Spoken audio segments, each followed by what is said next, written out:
The notification lit up Madison's phone at 11:47 p.m., just as she was about to close her laptop after another 14-hour workday. It wasn't unusual. Her family had a habit of reaching out when they needed something. What was unusual was the coldness in the message, the way her mother's words felt like ice sliding down her spine. Dylan and Jessica need the dining room for Thanksgiving. You'll have to make other plans this year. She stared at the screen, reading it again. And again. No explanation. No apology. Just a flat dismissal, as if she were a piece of furniture being relocated to make space for the favorites. Before we go further, if you're enjoying this story, please hit that like button, subscribe to the channel, and share this with friends who understand family drama. Drop your thoughts in the comments below. I read every single one. Madison had always known she was different in her family. While Dylan received standing ovations for mediocre achievements, her promotions at work were met with polite nods. While Jessica's wedding had been funded entirely by their parents, Madison had paid for her own education, her own car, her own life. She'd accepted it as birth order dynamics, the squeaky, while getting the grease. But this was something else entirely. She couldn't sleep that night. At 3 a.m., she found herself in her home office, surrounded by bankers' boxes she'd been meaning to organize for years. Old tax documents, family photos, letters from college. She wasn't looking for anything in particular, just desperate for distraction from the ache in her chest. That's when she found the envelope, yellowed with age, tucked between her parents' tax returns from 1987. Her mother's handwriting on the front. For emergencies only. Inside were letters. Love letters, but not between her parents. Her mother and a man named Richard. Passionate, desperate correspondence spanning months. Madison's hands trembled as she read phrases that made her stomach turn. Our secret must stay buried. He can never know Dylan isn't his. We'll make it work, but Richard, we can't ever tell her. She'll always wonder why we treat them differently. The room spun. Dylan wasn't her father's biological son. Dylan was the product of an affair, the golden child who'd been protected and elevated precisely because of the guilt her mother carried. And Madison? She was the legitimate one, the daughter who reminded them both of the marriage they'd nearly destroyed, the one they kept at arm's length because her very existence was a mirror to their lies. She sat on the floor until sunrise, pieces clicking into place like a cruel puzzle. The way Dad's eyes never quite met hers during family dinners. The way Mom treated Dylan with love, throwing money and praise at him like a prince. The way Aunt Patrice always seemed sad when she looked at Madison, as if she knew something no one else did. Madison had been paying her parents' mortgage for 3 years. She'd covered Dylan's car insurance, Jessica's dental work, her mother's emergency credit card bills.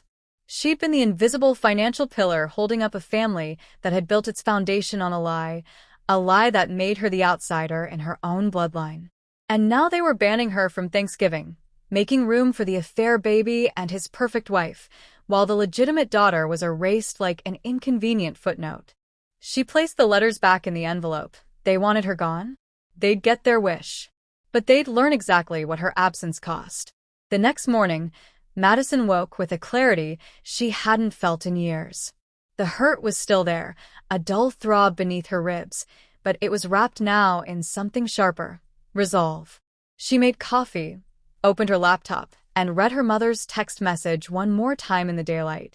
Dylan and Jessica need the dining room for Thanksgiving. You'll have to make other plans this year. 13 words that had dismantled 32 years of loyalty. She expected someone to call. Aunt Patrice, maybe, or even her father with some fumbling explanation. But her phone stayed silent. The family group chat, usually cluttered with Jessica's baby updates and Mom's recipe links, continued as if nothing had happened. Dylan posted a photo of paint swatches, getting the dining room ready for hosting. Turkey, and their mother responded with 3 heart emojis. Madison's chest tightened. The complicity was deafening. By Wednesday, she'd made peace with spending Thanksgiving alone. She'd ordered takeout from her favorite Indian restaurant, planned a movie marathon, even bought herself an expensive bottle of wine. She was learning to be okay with it. Then Jessica called. "Hey, Maddie." Her sister-in-law's voice was artificially bright, the tone people used when delivering bad news they wanted to sound casual. "So, Mom asked me to reach out. She wanted me to explain about Thanksgiving." "I got the message," Madison said flatly. "Dylan needs the dining room." "Right, well," Jessica hesitated. "It's just that, with everything that happened with the heirlooms, they thought it would be awkward having you there." Madison's hand froze on her coffee mug. "What are you talking about? The silverware set? Grandma's china?" Jessica's voice dropped to a whisper. "Dylan found them missing from the house 2 months ago when he was helping Dad with the renovation.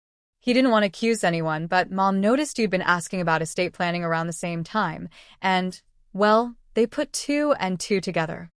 The room tilted. "You think I stole from our family?" "I'm not saying—" "Look, Dylan said he found a pawn shop receipt in the garage with a date that matched when you'd visited. He showed it to Dad. They didn't want to confront you directly because, you've been under a lot of stress with work." "Jessica." Madison's voice cut through like a blade. "I have never stolen anything in my life." There was a long pause. "Okay, well, that's between you and them. I'm just telling you why they made the decision about Thanksgiving. Dylan suggested maybe everyone needs some space to cool down." After Jessica hung up, Madison sat motionless, her mind racing. She'd asked about estate planning because she wanted to understand how much financial burden she'd inherit when her parents passed. She'd been preparing to support them for decades more. She hadn't been to her parents' house in 3 months because work had been relentless. And she'd certainly never set foot in a pawn shop. But Dylan had. She remembered now, a conversation at Easter where he'd been cagey about money, how he'd borrowed $3,000 from their parents for business expenses. How he'd asked Madison for a loan that same week, which she declined because something felt off. She opened her banking app and scrolled back through her statements. There, April 7th, a text from Dylan. "Hey sis, can you cover my car payment this month? I'll pay you back." She'd sent him $600. May 12th, another request. "Emergency dental work, I'm tapped out." $800. June, July, August, each month, a crisis. Each month, Madison wiring money while Dylan posted vacation photos on social media. Her stomach dropped as the pattern emerged. Dylan had a gambling problem. She'd suspected it but never wanted to believe it. And now he'd framed her, his own sister, to cover his tracks, planting evidence to redirect their parents' suspicion while he bled everyone dry. The Thanksgiving ban wasn't about space in the dining room. It was about erasing the one person who might ask uncomfortable questions, who might trace the missing heirlooms to the real thief. Dylan had orchestrated her exclusion, and their parents had believed him without a single conversation with her. The golden child, protected once again, while Madison was cast as the villain in a script she hadn't even known she was performing in. She closed her laptop and made a decision. If they wanted her gone, she will be gone. But first, she'd stop funding their lifestyle. Madison spent Thanksgiving morning in her apartment, surrounded by bank statements and spreadsheets instead of family. The Indian takeout sat untouched on her counter as she methodically documented 3 years of financial transactions. Her parents' mortgage, $1,700 monthly, auto-drafted from her checking account. Dylan's car insurance, $240 quarterly. Her mother's Visa card, labeled emergencies only, averaging $800 monthly in payments. Jessica's dental work, Dad's prescriptions, the new roof, the furnace repair, all funded by Madison's software engineering salary while she lived in a modest 1-bedroom and drove a 7-year-old Honda. She'd never asked for gratitude.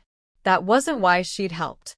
But she'd assumed, in some naive corner of her heart, that her contributions had bought her a seat at the table. Literally. Now she knew better. At 2 p.m., while her family was carving Dylan's turkey, Madison began canceling automatic payments. Mortgage autopay. Canceled. Insurance. Canceled. Credit card authorized user status. Removed. Each click felt like pulling threads from a tapestry, watching years of invisible labor unravel. Her phone buzzed. A charge attempt from her mother's visa had been declined. Madison silenced the notification. By evening, her email inbox filled with automated payment failure notices. She poured herself wine and read them with detached satisfaction. The most recent one caught her eye. Payment failed. Account overdrawn. Her mother's credit card statement was attached, and Madison opened it more from habit than curiosity. The charges made her go cold. Nordstrom, $4,000. Wayfair, $3,200. Luxury furniture sites she'd never heard of, high-end clothing retailers, a constant stream of purchases that never seemed to end. She scrolled back through months of statements she'd been paying without reviewing, her wine glass forgotten. January through November, over $60,000 in charges. $60,000 of online shopping, paid faithfully by Madison while her mother cried poverty and asked for grocery money. Her hands shook as she logged into her credit report, something she hadn't checked in over a year because she'd been too busy working and covering everyone else's emergencies. The page loaded, and her stomach dropped. 3 credit cards she'd never opened, all maxed out. Total debt, $98,000. All showing her as the primary account holder, her mother as an authorized user. But the applications had been submitted with Madison's information, her social security number, her forged signature on digital documents. Madison's mother had been using her identity, not just spending Madison's money, but destroying Madison's credit, building a mountain of debt in her daughter's name to feed an addiction Madison hadn't even known existed. Every emergency had been a lie. Every tearful phone call about the mortgage being late had been theater. Her mother had been shopping compulsively, hiding packages, lying to everyone, and when the bills came due, she'd simply stolen her daughter's identity to continue the cycle. The room spun. Madison thought of her recent credit card denial for a home loan, how confused she'd been when the bank cited her debt-to-income ratio. She'd assumed it was a mistake, some clerical error she'd get around to fixing. Now she understood. Her mother hadn't just taken her money. She'd taken her future, her financial stability, her ability to build the life she'd been working toward. Madison pulled up her phone and typed a message to the family group chat, her fingers steady despite her rage. Effective immediately, I am discontinuing all financial support. The mortgage payment scheduled for December 1st will not process. Insurance policies will need to be transferred. Credit cards in my name will be closed and reported. You'll need to make other arrangements. She hit send before she could second-guess herself. Within seconds, her phone erupted, calls from her mother, texts from Dylan demanding to know what was going on, a voicemail from her father that started with, "Now Madison, let's not be hasty." She blocked each number, then drafted an email to a fraud attorney she'd found through a colleague. She wasn't just setting boundaries anymore. She was drawing a line in concrete, and this time, she wasn't the one who'd be left outside in the cold. The calls didn't stop. For 3 days, Madison's voicemail filled with increasingly desperate messages. Her father's voice, strained and unfamiliar. "Maddie, please, we can talk about this." Her mother, tearful. "How could you abandon us right before Christmas?" Dylan, angry. "You're being completely unreasonable. We're family." Even Jessica left a message, her tone dripping with manufactured concern. "Everyone's really worried about you. This isn't like you." Madison listened to each one once, then deleted them. What struck her wasn't the desperation, it was the complete absence of acknowledgement. Not one apology for the Thanksgiving ban. Not one question about the theft accusation. Not one person asking if she was okay. Just demands that she restore the money flow and stop making things difficult.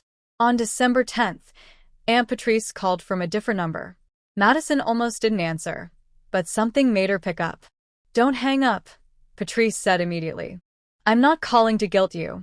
I'm calling because your mother is planning a family meeting on Sunday, and I think you should come. With documentation." "Why would I subject myself to that?" "Because they're planning to ambush you. Jessica's been telling everyone you had some kind of breakdown. Dylan's claiming you're retaliating over not being invited to Thanksgiving. They're building a narrative in front of other relatives, Madison." If you don't show up and defend yourself, they'll conclude it as truth. Madison closed her eyes. What do you suggest? Come with proof. Everything you've paid. Everything they've taken. Every lie they've told. I want you to expose them for what they are. Patrice paused. And Madison? I'm proud of you. I know that doesn't mean much right now, but someone should say it. On a Sunday morning, Madison pulled up to her parents' house at exactly 2 o'clock, carrying a three-ring binder she'd assembled over the past week. Bank statements, highlighted and annotated. Canceled checks. Email threads. Credit card applications with forged signatures. Screenshots of Dylan's Venmo requests with their dates and desperate explanations. The stolen heirloom pawn receipt, which she tracked down through a private investigator, showing Dylan's signature and ID, not hers. The dining room, the one she'd been banned from, was full. Her parents sat at the head of the table, Dylan and Jessica to their right, Aunt Patrice to their left. The chair at the far end sat empty, and Madison recognized the setup immediately. The defendant's seat, positioned for judgment. She sat down and placed the binder on the table. Madison, her mother started, her voice quivering with practiced hurt. We've been so worried. Your father, and I think you might need to talk to someone professional. This sudden attitude. Stop. Madison opened the binder to the first tabbed section. We're not doing that. I'm going to talk, and you're going to listen. She slid the first page across the table, a spreadsheet summarizing 3 years of payments. $89,000. That's what I've paid toward this family since 2021. Mortgage, insurance, medical bills, car payments, credit cards, emergency loans. All documented here. Her father's face paled. Dylan shifted in his seat. I did this because I loved you. Because I thought family meant supporting each other. She turned to the second tab. Then you banned me from Thanksgiving based on Dylan's lie that I stole Grandma's heirlooms. She slid the pawn shop receipt across, Dylan's signature clearly visible. The investigator found this in 3 days. Dylan pawned them in August to cover gambling debts. Then he framed me to cover his tracks. Jessica's hand flew to her mouth. Dylan started to speak, but Madison cut him off. And Mom. She turned to the credit report section, her voice hardening. You didn't just spend my money. You opened credit cards in my name. $98,000 in debt I knew nothing about. Identity theft. Fraud. I have a lawyer ready to file charges if you don't begin repayment immediately. Her mother's face crumpled, but Madison felt nothing. The woman who'd raised her had also destroyed her financial future while painting her as the villain. Then her father spoke, his voice barely a whisper. Madison, I need to tell you something. He looked at her mother, who shook her head frantically, but he continued anyway. The surgery last year. The one you paid $17,000 for in recovery costs. He couldn't meet her eyes. I was recovered in 6 weeks. I've been taking your money for 8 months and sending it to I have another family. In Oregon. A daughter. She's 12. The room went silent. Even Dylan looked stunned. You let me pay for a fake recovery, Madison said slowly, to fund your second family. Her father nodded, tears streaming down his face. I'm sorry. God, Madison, I'm so sorry. Madison stood, collecting her binder. She'd come for answers and gotten more truth than she'd bargained for. Her family wasn't just dysfunctional, it was built entirely on lies, held together by her money and her silence. I'm done, she said quietly. The attorney will be in touch about the fraud charges and repayment plans. Dylan, Dad, you're both on your own. I won't be funding anyone's lies anymore. She walked out into the December cold, leaving the wreckage of her family behind. The weeks after the confrontation passed in strange, hollow quiet. Madison had braced herself for more calls, more manipulation, more desperate attempts to pull her back into the dysfunction. Instead, she got silence. Christmas came and went without a single message. New Year's arrived with nothing but the automated greeting from her credit card company confirming her fraud case was in progress. The silence should have felt like victory. Instead, it felt like grief. She threw herself into work, took on extra projects, stayed late at the office until the building emptied and the cleaning crew arrived. Her apartment became a place she slept rather than lived. Friends invited her out, but she declined with practiced excuses. The truth was simpler and more painful. She didn't know who she was without the weight of her family's needs pressing down on her. In late January, the first apology arrived. Not from her parents or Dylan, from Jessica. A handwritten letter, 3 pages long, arrived in Madison's mailbox on a Tuesday. I didn't know about the credit cards. I didn't know about Dad's other family. I thought you were just being dramatic about Thanksgiving. I was wrong and I'm sorry. Dylan's in therapy now. Mom's in rehab, did you know? For the shopping addiction. Dad moved out. Everything fell apart, and I kept thinking you'd come back and fix it like you always do. But you shouldn't have to. You never should have had to. Madison read it twice, then filed it away. The apology mattered, but it didn't erase the years of complicity, the holidays she'd spent alone while they'd celebrated her exile. February brought financial settlements. Her mother's lawyer contacted Madison's attorney with a repayment plan, 10 years of monthly payments to clear the fraudulent debt, plus her mother's commitment to credit counseling. Dylan had sold his car to begin repaying the heirloom value. Her father's pension would be garnished. The numbers were clinical, transactional, nothing like family, everything like justice. Madison started therapy in March. Her counselor, a patient woman named Dr. Singh, asked questions that peeled back layers Madison hadn't known existed. When did you first learn that love had conditions? What did you get in return for your caregiving? Who taught you that your worth was measured in deposits and withdrawals? The answers hurt more than the confrontation had. Spring arrived, and with it, unexpected growth. Madison adopted a rescue dog named Pepper, a scrappy terrier mix who'd been abandoned at a shelter. She joined a pottery class on Thursday evenings, her hands learning to shape clay instead of spreadsheets. She started saying yes to friend invitations, rediscovering what it meant to have relationships that didn't deplete her. The boundaries she'd set held firm. Her mother's rehab graduation invitation went unanswered. Dylan's birthday came and went without acknowledgement. Her father sent a long email explaining his other daughter's name, her interests, his regrets. Madison deleted it unread. She wasn't responsible for his guilt or his redemption. Then, on a warm April afternoon, Aunt Patrice called. "Can we meet for coffee?" she asked, her voice careful. "There's something I need to tell you. Something I should have told you years ago." They met at a cafe near Madison's apartment, Patrice's hands trembling as she stirred sugar into tea she wouldn't drink. "Your mother and I had a fight when you were born," she began. "A terrible fight that we never recovered from.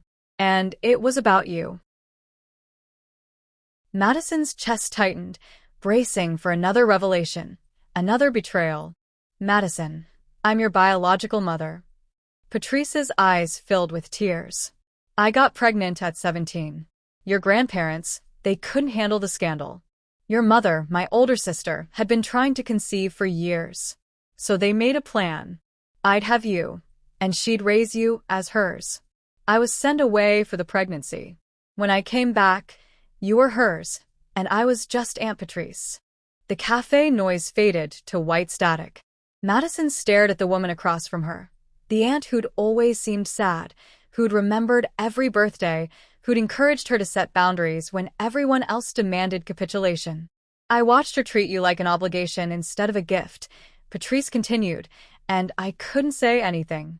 The agreement was that I'd never tell. But after everything that's happened, after watching what they put you through, I can't keep lying to you. You deserve to know. You've always deserved the truth." Madison didn't cry. She'd cried enough for this family. Instead, she reached across the table and took Patrice's hand. "You encouraged me to stand up to them. At the meeting, you told me to bring documentation. I've been waiting your whole life for you to realize you didn't owe them your destruction," Patrice whispered. "I couldn't save you when you were born, but I could try to save you now." For the first time in months, Madison felt something other than anger or grief. She felt the beginning of something new, not reconciliation with the family that had used her, but connection with the person who'd been silently protecting her all along. "Thank you," Madison said. For telling me. For seeing me. They talked until the cafe closed, building a relationship that had been waiting 32 years to begin. And when Madison finally walked home that evening, Pepper waiting at the door with her tail wagging, she realized something profound. She'd spent her life funding a family that never truly saw her. Now, with nothing left to give them, she was finally free to build something real. The revenge hadn't been in the confrontation or the canceled payments. It had been in walking away and discovering that she was enough, whole and valuable, all on her own. Sometimes the bravest thing we can do is stop carrying weight that was never ours to bear. Madison's journey teaches us that family isn't defined by obligation, but by genuine love and respect. Setting boundaries isn't cruelty, it's self-preservation. And sometimes, the people who've been quietly supporting us all along are the ones who truly matter. If this story resonated with you, take a moment to reflect. Where in your life are you giving more than you're receiving? Who sees your worth beyond what you can provide? Remember, you are not required to set yourself on fire to keep others warm. Your value isn't measured in what you sacrifice, but in who you are when you finally choose yourself. If you found wisdom in Madison's story, please like this video. Subscribe to our channel for more powerful, beautiful, and self-discovery stories. Do share this with someone who needs to hear it. Drop a comment below sharing the biggest lesson you've taken from this journey. I read every single one, and your perspective matters. Thank you for watching and listening, and remember, you deserve relationships that honor your worth. Till next time. With love from Abigail.